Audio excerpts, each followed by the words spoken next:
పశ్చిమాసియాలో యుద్ధ మేఘాలు కమ్ముకున్నాయి.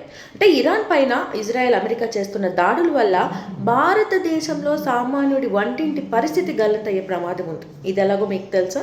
అంటే మనం సోషల్ మీడియాలో ఇప్పుడు ఎన్నో ట్రెండ్స్ చూస్తున్నాం. అసలు మొత్తం ప్రపంచం అంతా తగలబడిపోతుంటే ఇండియా హ్యాపీగా హోలీ చేసుకుంటుంది అని. కానీ ఒక్క పెట్రోల్ విషయంలో మాత్రం ఇండియా 80% మనం గల్ఫ్ దేశాల మీద ఆధారపడి ఉన్నాము. ఖచ్చితంగా మనకు అక్కడి నుంచి చమురు, ఇంధనం అనేది దిగుమతి అవ్వాల్సింది. కానీ వాళ్ళకి సొంతంగా చమురు నిల్వలు ఉండటం వల్ల ఇలాంటి క్లిష్ట పరిస్థితుల్లో కూడా ఈ రోజు కూడా లీటర్ పెట్రోల్ కేవలం ₹2 నుంచి ₹5 మధ్యలో లభిస్తుంది ఇరాన్లో. కానీ మనకేమో ₹110 పైనే ఉంది.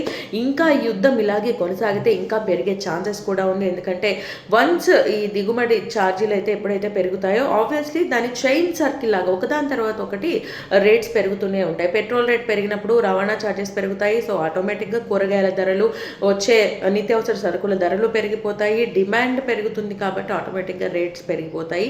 సో అక్కడెక్కడో జరుగుతున్న ఇరాన్లో వాళ్ళకి సొంతంగా నిల్వలు ఉండటం వల్ల కూడా వాళ్ళకి ఇంకా పెట్రోల్ రేట్స్ అయితే పెరగలేదు. కానీ ఇక్కడ దిగుబడి మీద ఆధారపడి ఉన్న ఇండియా లాంటి కంట్రీస్కి ఖచ్చితంగా చమురు నిల్వలు దిగుబడికి ఆధారపడి ఉన్న ఇండియా లాంటి కంట్రీస్కి మాత్రం సామాన్యుడి వంటింటి పరిస్థితి తలకిందులయ్యే ఛాన్స్ ఉంది.